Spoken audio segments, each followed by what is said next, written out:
ঊনকোটি জেলার কৈলাস শহরের শ্রীরামপুরস্থিত স্বামী বিবেকানন্দ ভবনে আজ অনুষ্ঠিত হয় প্রজ্ঞানদীপ টপার্স মিট উদ্ভাবনী সামাজিক সংস্থার উদ্যোগে আয়োজিত এই অনুষ্ঠানের উদ্বোধন করেন যুব বিষয়ক ও ক্রীড়ামন্ত্রী টিঙ্কু রায়।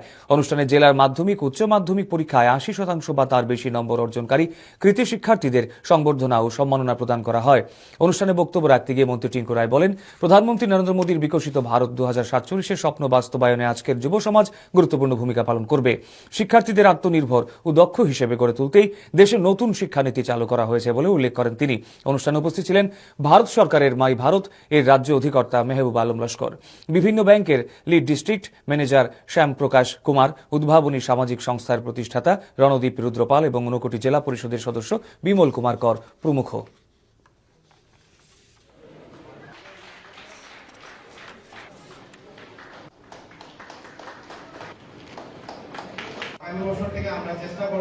আমাদের রাজ্যে বা সারা দেশে যুব উৎসব ছিল, যে বছরে একবার যুব উৎসব হবে এখানে করতেন।